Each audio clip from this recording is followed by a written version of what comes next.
Masokotobra, Makeriabo Sokobra, Vina Makanabro Sokobra, Makabro Sokoto Manabra, Ibraka Sokoyabra. Okoko vibre sous la prière. Alléluia. Vibre sous la prière. Ramabro Soko Manaraba. Si tu pries en langue, prie en langue. Abro Sokobra, Makata Bro Soko Mandelebe, Makobro Soko Makata. Il est temps que la jeunesse se réveille. Il est temps que nous nous réveillons. Il est temps que nous commençons à lire la Bible.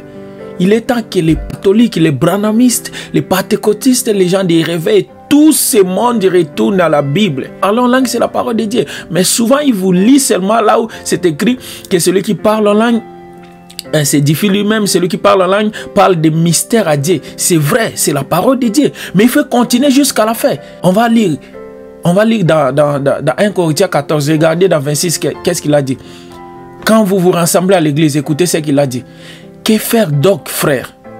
Lorsque vous vous assemblez, les uns ou les autres parmi vous ont-ils un cantique, une instruction, une révélation, une langue, une interprétation? Que tout se fasse pour l'édification. Tu vois?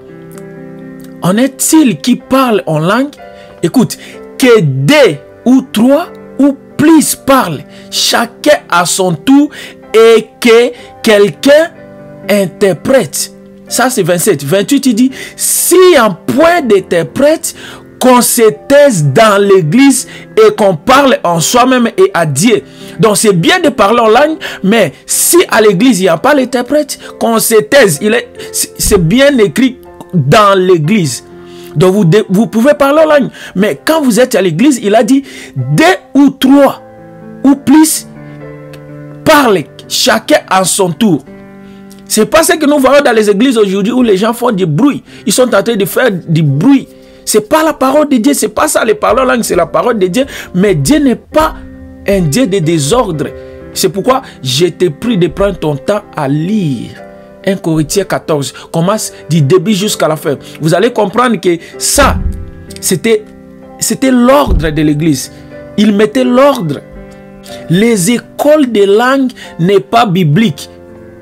C'est pourquoi ils sont en train d'embrouiller les gens. Ils ont même commencé, si tu pars dans les écoles de langue, prends ton temps à lire la Bible. C'est pas ça. C'est le Saint-Esprit qui va t'aider à parler en langue. C'est l'œuvre du Saint-Esprit. Les parler en langue, ce sont des œuvres du Saint-Esprit. C'est pas, il n'y a eu pas l'école de parler en langue depuis la Bible. Il n'y en a pas. Mais aujourd'hui, il y a des écoles où on vous dit, venez, on va vous enseigner comment parler en langue. C'est pas biblique. Tu as commencé à parler en langue à l'église il y a 5 ans, il y a 2 ans, il y a 3 ans, ta vie ne change pas. Reviens à la Bible, retourne à la Bible. Ta vie ne change pas, retourne à la Bible. Cherche le Saint-Esprit. La Bible dit que quand le Saint-Esprit viendra, il vous conduira dans toute la vérité. Il n'a pas dit que les pasteurs, non. Il dit le Saint-Esprit. C'est pourquoi vous devez chercher le Saint-Esprit. Les écoles de langue n'est pas biblique. Ce sont des distractions que le diable a mis parmi les chrétiens où les gens partent dans les écoles de langue. Ce n'est pas écrit. Les jeunes, vous êtes là distraits.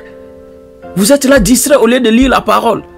Et vous voulez toujours défendre parce que c'est ton père spirituel ou c'est ton pasteur. Non, il faut être avec la parole. Les ciels et la terre passeront, mais la parole de Dieu ne passera pas. Restez avec la parole de Dieu. Écoutez, la Bible dit quoi? 1 Corinthiens 14, 13 dit, c'est pourquoi que celui qui parle en langue prie pour avoir les dons d'interpréter. Car si j'ai pris en langue, mon esprit est en prière, mais mon intelligence demeure stérile. Toi peut-être tu crois seulement à des versets, mais moi je crois à la Bible. Si tu parles, lis la Bible, tu comprendras que tout est clair. Les parler en langue, c'est la parole de Dieu. On doit parler en langue en tant que chrétien, c'est pas mauvais. Avec l'aide du Saint-Esprit, tu peux parler en langue. Mais les écoles de langue n'est pas biblique. Écoutez, dans verset 6, je vais lire seulement 6, il dit, et maintenant frère, de quelle utilité vous serais-je si je venais à vous parler en langue et si je ne vous parlais pas par révélation, ou par connaissance, ou par prophétie, ou par doctrine? Vous voyez? Il dit, de quelle utilité vous serais-je? Imagine, toi, tu es devant les gens à l'église, tu commences à parler, et tout ça. Tu n'es pas utile devant ces gens. Vous voyez? Écoutez, dans 5 ici, je désire que vous parlez tous en langue, mais encore plus que vous prophétisez. Celui qui prophétise est plus grand que celui qui parle en langue, à moins que ce dernier n'interprète pour que l'Église en reçoive de l'édification. Nous parlons en langue, nous faisons des trucs, tout ce que nous faisons à l'église, c'est pour édifier, c'est pour édifier. Quand tu es chez toi à la maison, tu peux prier en langue, il n'y a pas de problème. Mais il a bien dit dans verset 28, quand vous vous rassemblez, quand vous vous rassemblez ensemble, quand vous êtes ensemble, qu'est-ce qu'il faut faire? Il a dit. Alors il faut respecter la parole de Dieu. C'est pas parce que beaucoup de chrétiens sont devenus faibles. C'est-à-dire vous avez la faiblesse de prier. C'est pourquoi vous faites des bruits.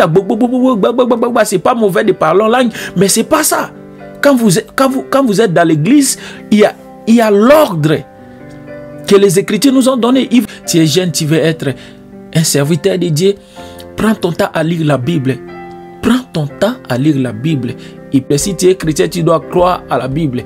Nous devrions retourner à la Bible. Je vais crier qu'il est temps de retourner à la Bible. Tous, nous devons retourner à la Bible. Que Dieu vous bénisse.